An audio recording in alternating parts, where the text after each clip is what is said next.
Hello everybody, welcome back to my channel once again. Today I will cover the detailed summary and analysis of Act 1 of All My Sons by Arthur Miller. Previously in one video I have covered the full story of All My Sons. If you guys did not check the video yet, I am giving the link on the description box below. First you can check from there, and after understanding the full story you can watch the act wise detailed summary so that you can understand easily. And after watching all these videos you will have no doubts about All My Sons, and you can answer easily all the questions coming in your examination about All My Sons. Okay, so keep watching and let's start. Okay, so today we will read the detailed summary and analysis of All My Sons Act 1. All My Sons is a play written in 1947 by an American playwright Arthur Miller. ये हम first जो video है वहाँ पे मैं बता चुकी हूँ, वहाँ पे हम डिस्कस कर चुके हैं कि ऑल माई सन्स एक अमेरिकन प्ले है जो अमेरिकन प्लेराइट आर्थर मिलर के द्वारा लिखा गया था और जो कि एक ट्रू स्टोरी के ऊपर बेस करके इसका स्टोरी कंपोज किया गया था. It is based upon a true story. Play का जो कंपोजिशन का जो टाइम है वो टाइम पीरियड कब है, 1947 में ये प्ले लिखा गया था.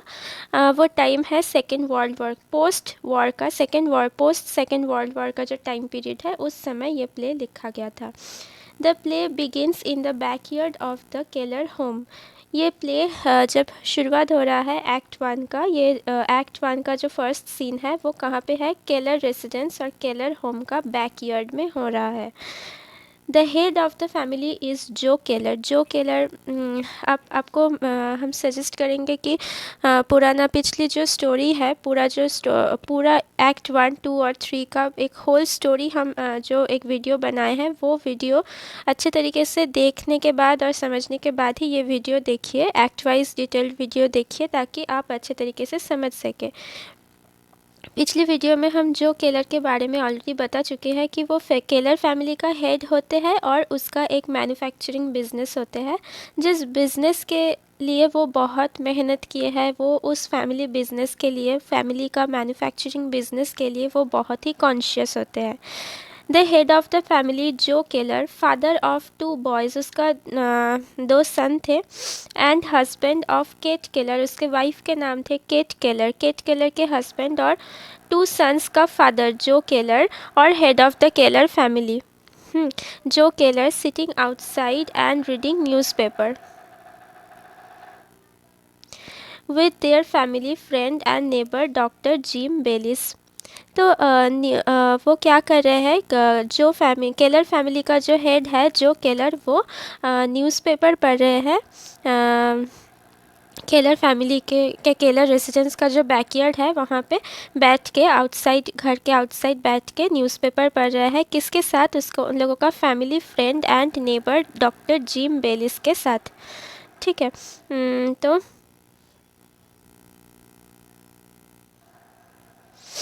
डॉक्टर जिम बेलिस के साथ न्यूज़पेपर पढ़ रहे हैं. केलर कपल मतलब जो केलर और केट केलर को हम केलर कपल कहेंगे. तो Keller couple have 2 sons. Larry Keller elder son who died in second world war. Keller couple मतलब केट केलर और जो केलर का 2 सन थे.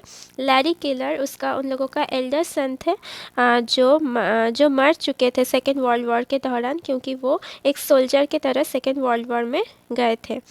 एंड उन लोगों का जो यंगर सन है क्रिस केलर उनका नाम, who now works with his father in their family business. जो अभी क्या करते हैं, उनके फादर जो केलर के साथ उनका फैमिली बिजनेस में काम करते हैं. As the play begins, Frank Lube, another neighbor of Joe Keller, enters into the backward. Frank asks Joe, देखो प्ले का जब शुरुआत हो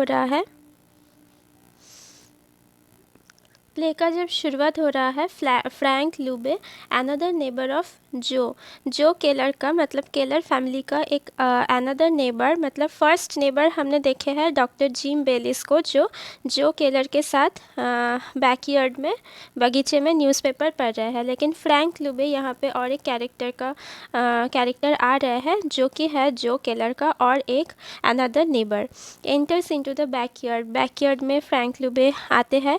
फ्रैंक आस्क्स जो about a tree in the backyard.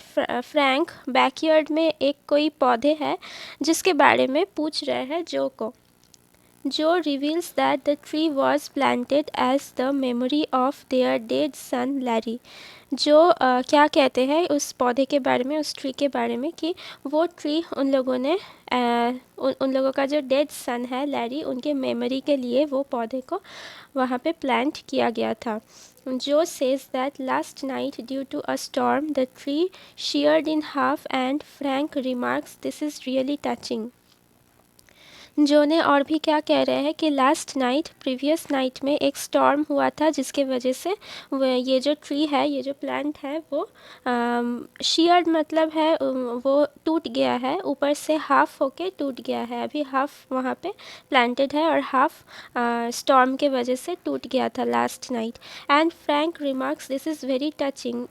ये बहुत ही टचिंग एक सिचुएशन था फ्रैंक के लिए बिकॉज माता पिता ने उनका जो डेड सन है उनके मेमोरी के लिए प्लांट किए थे कोई पौधे और वो स्टॉर्म में वो अफेक्टेड हुआ है। ये कुल मिला के ये सिचुएशन जैसे कि हार्ट टचिंग है, तो इसीलिए फ्रैंक ने उनको इसको हार्ट टचिंग सिचुएशन कहा।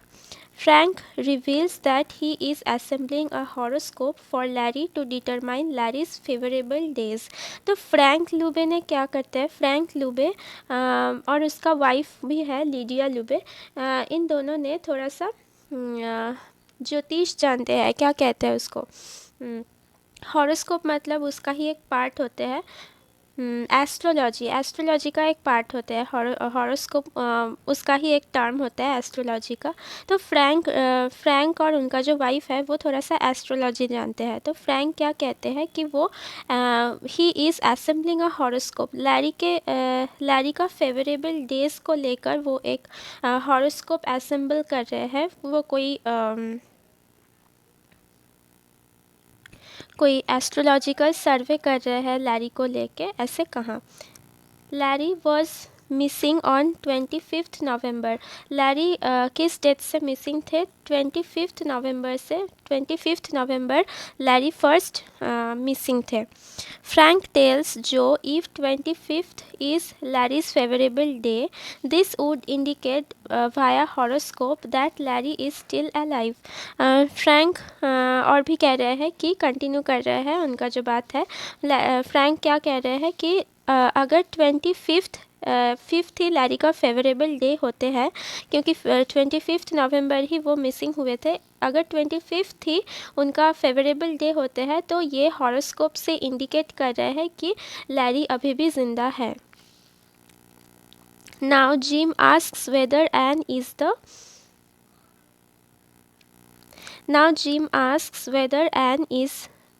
Anne is in the house and Joe says she is and eating the breakfast. Anne was a girl who used to live in the neighborhood and date Larry and she remains a friend of Keller family। तो gym अभी क्या कर रहा है, gym Bayliss के तरह हम लोग अभी देखेंगे। डॉक्टर जिम बेलिस अभी कह रहे हैं जो को पूछ रहे हैं एन के बारे में। Ann was a girl, Ann के जो परिचय है वो क्या है। Ann was a girl who used to lived in the neighbourhood.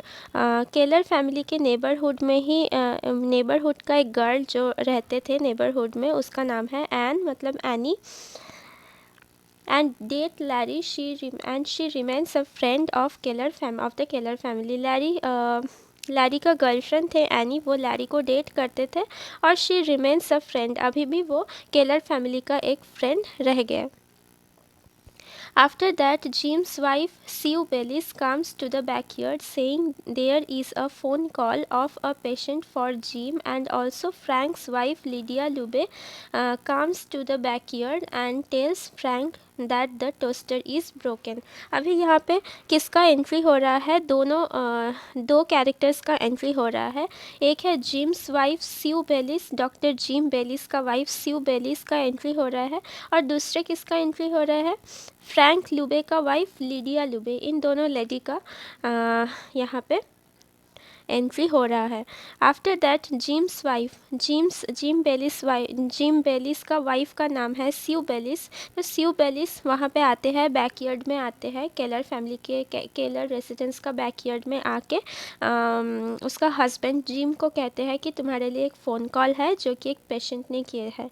इसके लिए वो फ़ोन कॉल को देने के लिए जिम का वाइफ स्यू बेलिस वहाँ पे आते हैं, और दूसरे जो कैरेक्टर है फ्रैंक लुबे का वाइफ लिडिया लुबे क्यों आते हैं, क्योंकि वो उसके हस्बैंड को यही बताने के लिए आते हैं कि उन लोगों का घर पे जो टोस्टर है वो टूट गया है, the toaster is broken. Chris comes downstairs and Joe greets him asking how Annie's doing. Chris, अभी यहाँ पे Chris आते हैं। Chris स्टेयर्स से नीचे आके बैकयार्ड में आ रहे हैं। Chris और Joe मतलब उनका फादर उनको ग्रीट कर रहे हैं। asking how Annie is doing, any के बारे में पूछ रहे हैं कि how Annie is doing. Chris answers she is doing fine. Chris बता रहे हैं कि she is doing fine. Chris and Joe discusses about, अभी Chris and Joe मतलब Chris और उसके फादर खुद के बीच में कुछ डिस्कस कर रहे हैं। क्या डिस्कस कर रहे हैं? About Kate. Chris का मदर और Joe का वाइफ केट है, उनके बारे में ये फादर और सन ने डिस्कस कर रहे हैं। क्या डिस्कस कर रहे हैं? As she still believes that Larry is still alive, which is wrong. क्या डिस्कस कर रहे हैं? क्रिस ने क्या बोल रहे हैं कि ये गलत हो रहा है कि केट का अभी तक विश्वास है कि Larry is still alive, Larry अभी तक ज़िंदा है, जो कि बहुत ही गलत हो रहा है क्योंकि ये सच नहीं है, लैरी मर चुके हैं। लेकिन केट का अभी तक विश्वास है कि वो लौट के आएगा, लेकिन ये बहुत ही गलत हो रहा है। Chris also tells his father that he has invited Annie in Keller residence as he wants to propose her for marriage. और भी क्या कह रहे हैं क्रिस ने? Chris also tells her father, Chris उनके पिता को मतलब जो को बोल रहे हैं कि वो एनी को केलर रेसिडेंस में इनवाइट किए हैं क्योंकि वो उनको प्रपोज करना चाहते हैं मैरिज के लिए। मतलब वो एक दिन एन जो लैरीज गर्ल थे, लैरी का जो गर्लफ्रेंड थे एन,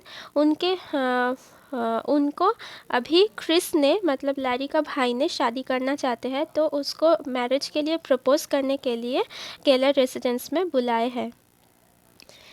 क्रिस जैसे कि एन को शादी करना चाहते हैं, तो इसीलिए वो एन को केलर रेसिडेंस में इनवाइट किए हैं क्योंकि वो इनवाइट करके वहाँ पे मैरिज के लिए प्रपोज़ल देना चाहते हैं, जो कि पहले लैरी का गर्लफ्रेंड था।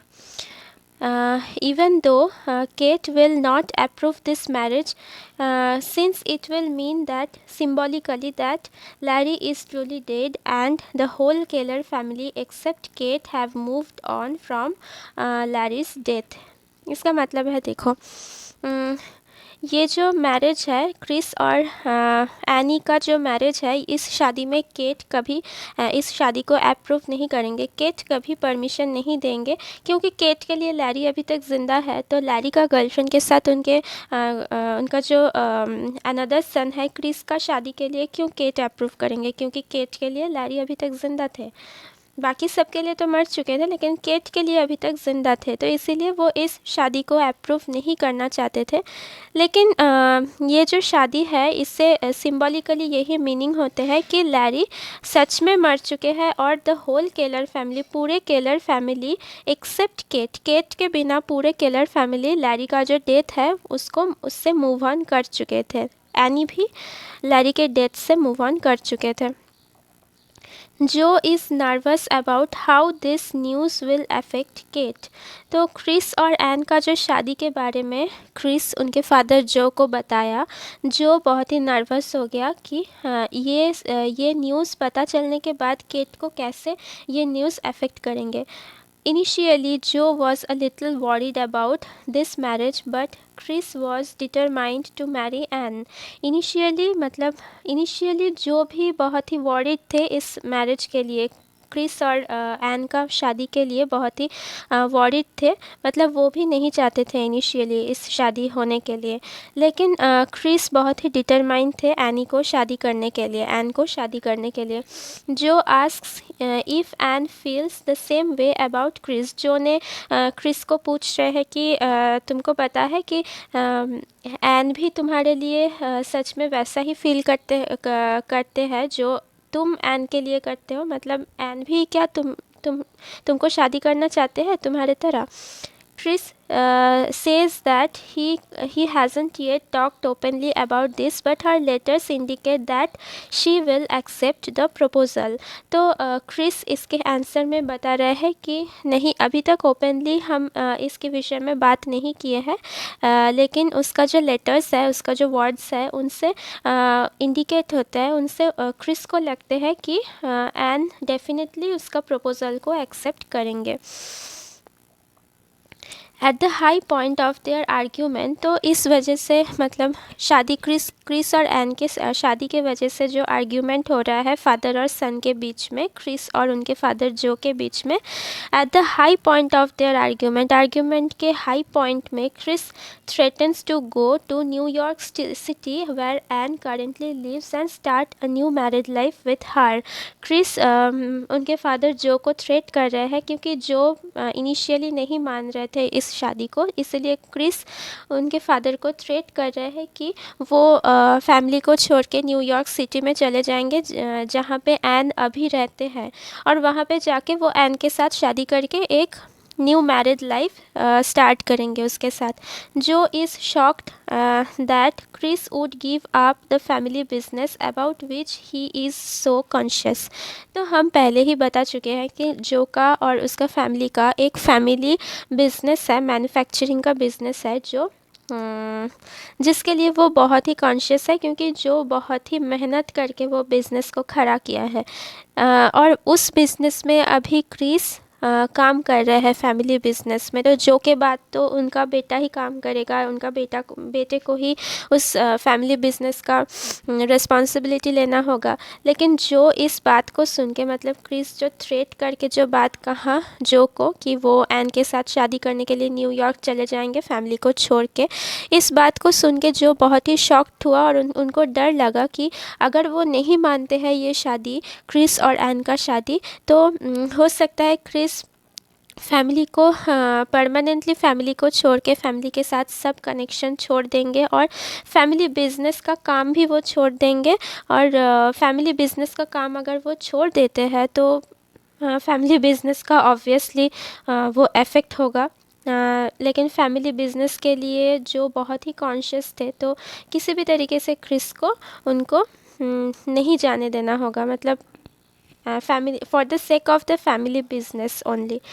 Kate comes there and interrupts. Kate वहाँ पे अचानक से आ जाते हैं और उन लोगों का जो बात है वहाँ पे इंटरप्ट करते हैं. आस्किंग जो if he through out a bag of potatoes in the kitchen and Joe admits that he did it accidentally. Kate वहाँ पे अचानक से आके इंटरप्ट करके जो को पूछते हैं कि क्या तुम पोटैटो का कोई बैग किचन से फेंक दिए हो. तो जो ने एडमिट करते हैं कि वो ये काम किए हैं लेकिन एक्सीडेंटली किए हैं. Joe says about needing a maid around the house to help his wife, and Kate reminds that they already have a maid and today is her day off. जो कह रहे हैं कि उनके घर के लिए एक मेड का ज़रूरत है, उनके वाइफ के लिए, उनके वाइफ केट को घर के काम के हेल्प करने के लिए एक मेड का ज़रूरत है. और और केट ने जो को रिमाइंड करते हैं कि उन लोगों का ऑलरेडी एक मेड है जिसका आज डे ऑफ है, जिसका आज छुट्टी है. Chris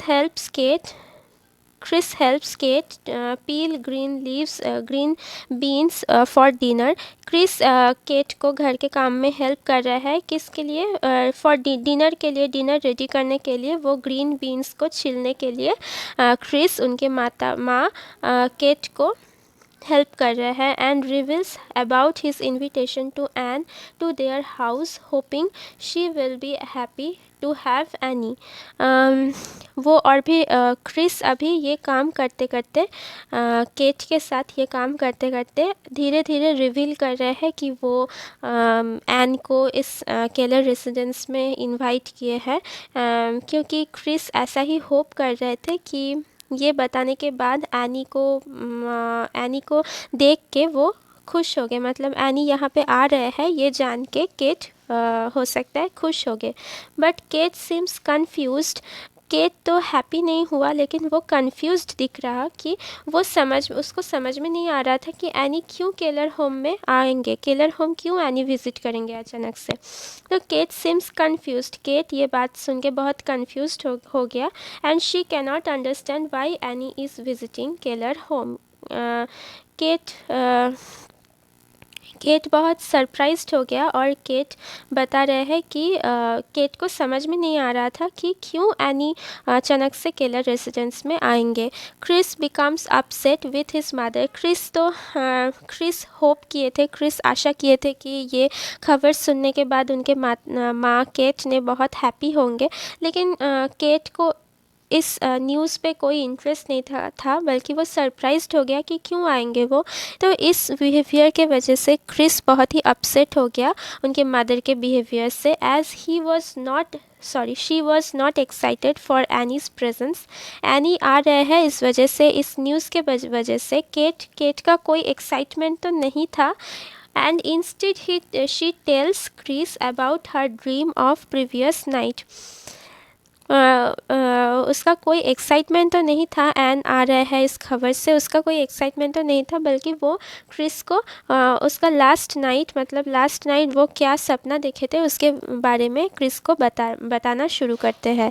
soon Kate realises that Chris wants to marry Ann and she says she will not permit this as Annie is Larry's girl for her.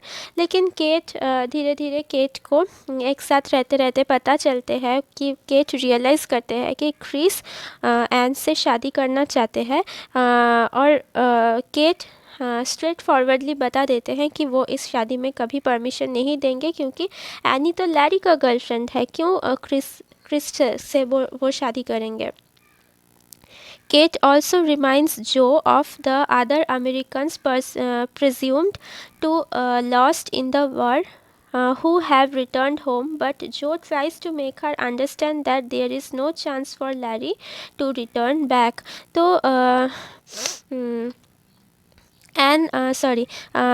Cat और भी जो को बता रहे हैं कि जो को रिमाइंड कर रहे हैं कि बहुत सारे अमेरिकन्स ऐसे हुआ है कि वो वॉर में गया था, युद्ध में गया था और वो लॉस्ट हो गया था, वो खो गया था, और उसके बाद वो कुछ दिन बाद वापस आ गए थे उन लोगों का घर। तो हम क्यों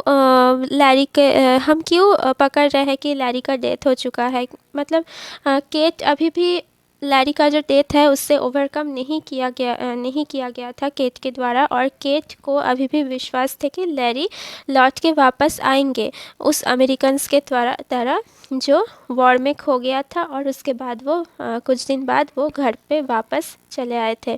तो इसीलिए वो लैरी का गर्लफ्रेंड एनी के साथ क्रिस का शादी एक्सेप्ट नहीं कर रहे थे। बट जो बता रहे थे वो जो मतलब समझाने की कोशिश कर रहे थे उनकी वाइफ को कि लैरी का कोई चांस नहीं है, लैरी का रिटर्न बैक करने का, घर पे लौट आने का कोई चांसेस नहीं है लैरी का। After that Annie comes to the Keller residence and everybody welcome her. Annie अभी क्या करते हैं केलर रेसिडेंस में, और उस टाइम एनी केलर रेसिडेंस में पहुंच गया है और एवरीबडी केलर फैमिली का सब लोग उसको वेलकम कर रहे हैं। Annie becomes surprised to know that Kate still is waiting for Larry to come back. Annie आके जब ऐसा देखते हैं कि केट ने अभी भी लैरी के लिए वेट कर रहे हैं, लैरी के कम बैक करने के लिए, घर पे लौट आने के लिए, तो वो थोड़ा सा सरप्राइज्ड हो जाते हैं इतने दिन बाद भी लैरी का लौट आने के लिए, जब केट वेट कर रहे थे। Joe and Kate also asks Annie about her father. Joe और केट ने एन को उसके फादर के बारे में पूछ रहे हैं। Steve who is in jail now. Steve उनके फादर का नाम है, एन का फादर के नाम है स्टीव, वो जो अभी जेल में है।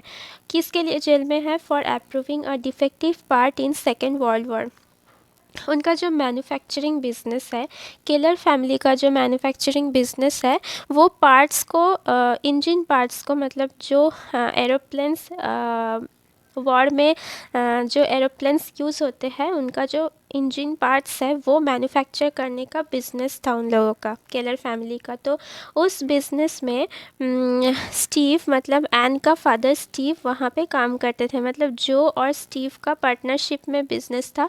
और स्टीव ने कभी सेकेंड वर्ल्ड वॉर के समय कभी कोई डिफेक्टिव पार्ट अप्रूव किए थे, और उस वजह से 21 यंग सोल्जर्स का डेथ हो गया था। तो इसकी वजह से स्टीव अभी जेल में है। तो जो explains that her father is not a bad man. जो और भी बता रहे हैं कि उनका पिता स्टीव कोई बुरा आदमी नहीं है, वो जस्ट एक मिस्टेक कर चुके हैं, तो इसीलिए वो अभी जेल में है। He is not a murderer, वो कोई मर्डरर नहीं है। Chris becomes angry with his father for bringing up this mess। Chris बहुत ही गुस्सा हो जाते हैं जो के ऊपर, उसके फादर जो के ऊपर, क्योंकि वो ये सब मेस वहाँ पे लाने के लिए क्या ज़रूरत थे, तो इसीलिए वो थोड़ा सा एंग्री हो जाते हैं उनके फादर के ऊपर। Joe goes inside leaving Chris and Annie alone. Joe घर के अंदर जा रहे हैं क्रिस और जो, उसके बाद घर के अंदर इनसाइड चला गया क्रिस और एनी को अकेले छोड़ के। तो इस समय क्रिस ने एनी को उनके लव के बारे में बता रहे हैं और बता रहे हैं कि वो उनको शादी करना चाहते हैं। Chris tells that he is in love with her and hopes to marry her. Chris Ann के ऊपर एन को लव करना, मतलब वो he is fallen love with her, ये एडमिट किया, और वो उसको शादी भी करना चाहते हैं, ये भी एडमिट किया। Annie accepts the proposal. Annie क्या किया? वो प्रपोज़ल को एक्सेप्ट किया। Annie goes inside to answer her brother George phone call. मतलब अभी क्या होता है, जो एनी का एक भाई है जॉर्ज, तो वो एनी को कॉल किया, तो एनी घर के अंदर चला गया जॉर्ज का फ़ोन कॉल को आंसर करने के लिए, कॉल रिसीव करने के लिए। क्रिस टेल्स, इस समय क्रिस उनके फादर जो को बता रहे हैं कि एनी ये प्रपोज़ल एक्सेप्ट कर चुके हैं और वो और एनी शादी कर रहे हैं। तो इस समय जो को इस खबर सुन के कोई इफ़ेक्ट नहीं हुआ, क्योंकि जो तब तक मान चुके थे ये शादी। इन द मीन टाइम अ को इंसिडेंस हैपेंड। उस समय एक कोइंसिडेंस भी होते हैं। When Anne comes to visit Keller home, at the same time George visits their father Steve in jail। तो जिस समय एनी केलर रेसिडेंस में विज़िट किया, उस समय ठीक उसी टाइम में जॉर्ज भी, मतलब एन का जो भाई जॉर्ज है, वो उनका फादर स्टीव के साथ मीट करने के लिए जेल में गए थे। Joe asks straight cut if Annie has any grudge against Joe for her father's prison term. तो जो ने अभी स्ट्रेट कट पूछा कि एनी का कोई ग्रज तो नहीं है जो के अगेंस्ट में, कि उनका फादर का जो इम्प्रिजनमेंट है, मतलब उनका फादर स्टीव जो अभी जेल में है, इसके वजह से जो के ऊपर एन का कोई ग्रज तो नहीं है, तो इस वजह से एन अभी लौट के आए हैं केलर रेसिडेंस में। ऐसा तो कुछ नहीं है, जो ऐसे स्ट्रेट कट पूछते हैं। Chris insists that Anne's visit is not connected anywhere to Steve's imprisonment। तो क्रिस उनके पिता को समझाने की कोशिश कर रहे हैं, इंसिस्ट कर रहे हैं कि एनी जो केलर फैमिली में विज़िट किए हैं, एनी जो आए हैं केलर रेसिडेंस में, इसके साथ स्टीव जो जेल में है उसका कोई भी लेना देना नहीं है, कोई भी संपर्क नहीं है ये दो घटना के बीच में। Any comes back. इस समय एनी आ रहे हैं फ़ोन कॉल को रिसीव करने के बाद, आंसर करने के बाद एनी लौट के आ रहे हैं और सबको बताते हैं, announces her brother George is coming to Keller residence as he has to discuss something important about Joe. तो वो आके अनाउंस करते हैं, मतलब केलर फैमिली को बताते हैं कि उनका ब्रदर जॉर्ज, यहाँ पे एक आर होगा, brother George is coming to Keller residence, उसका ब्रदर जॉर्ज केलर रेसिडेंस में आ रहे हैं क्योंकि उसको कुछ इम्पॉर्टेंट कुछ डिस्कस करना है जो के विषय में, जो के बारे में कुछ बताना है, कुछ डिस्कस करना है जो को, जॉर्ज को, इसीलिए वो केलर रेसिडेंस में आ रहे हैं। ऐसा ये खबर कौन देते हैं, जो का सिस्टर एनी केलर फैमिली को देते हैं। Kate comes outside and warns Joe about George's arrival as George is now a lawyer in New York. Kate outside आ रहे हैं, केट वहाँ पे आ रहे हैं और इस खबर को सुन के जो को, मतलब उसके हस्बैंड को वार्न कर रहे हैं कि जॉर्ज की अराइवल के विषय, उनको जो को वार्न कर रहे हैं कि जॉर्ज अभी एक लॉयर बन गया है न्यूयॉर्क सिटी में। He may has a significant reason to visit his father in jail. कोई सिग्निफिकेंट रीज़न होगा, कोई अच्छा खासा रीज़न होगा क्योंकि वो जेल में उनके फादर के साथ विज़िट किए हैं, क्योंकि वो अभी एक लॉयर बन चुका है न्यूयॉर्क सिटी में। Kate tells Joe to be prepare to answer what ever questions George has for him. तो केट बता रहे हैं कि जो को कि तुम प्रिपेयर रहना कोई भी क्वेश्चन के लिए, जॉर्ज अगर कोई भी क्वेश्चन करते हैं तुमको, वो उसका आंसर देने के लिए पूरा प्रिपेयर्ड रहना। केट जो को ऐसा बता रहे हैं क्योंकि वो मैन्युफैक्चरिंग बिजनेस तो एक्चुअली जो का है, जो केलर का है। तो अगर कोई डिफेक्टिव पार्ट्स का अप्रूवल किया गया था सेकेंड वर्ल्ड वॉर के समय, तो वहाँ पे इनडायरेक्ट कभी कहीं ना कहीं जो का भी तो हाथ होगा। सिर्फ स्टीव अभी जेल में है, स्टीव अभी पनिश्ड हो रहा है, ये तो ठीक नहीं है, जो का भी तो कोई कोई ना कोई कहीं ना कहीं हाथ हो सकता है। तो इसकी वजह से केट यही डर को लेके केट जो को ऐसा वार्न कर रहे हैं। तो यहाँ पे ही एक्ट 1 ख़त्म हो रहा है। तो एक्ट 2 और एक्ट 3 का भी डिटेल समरी एंड एनालिसिस हम बाद में अपलोड करेंगे ग्रेजुअली। ये वीडियो में अगर कोई भी डाउट रहता है तो आप कमेंट सेक्शन में पूछ सकते हैं। और ये अगर आप पिछली जो स्टोरी है वो भी अगर आप अच्छे तरीके से समझ पाए तो आप बहुत सारे क्वेश्चन के आंसर आप खुद ही लिख पाएंगे। और अगर एक्ट वाइज समरी भी आप देख रहे हैं, अच्छे तरीके से समझ रहे हैं, तो आपको कोई भी डाउट नहीं होगा ऑल माय सन्स के विषय में। आपको कोई क्वेश्चन का आंसर करने में कोई दिक्कत नहीं होगा। तो अगर वीडियो देख के कोई भी हेल्प हो रहा है आप लोगों का, तो लाइक शेयर और सब्सक्राइब करना। Thank you.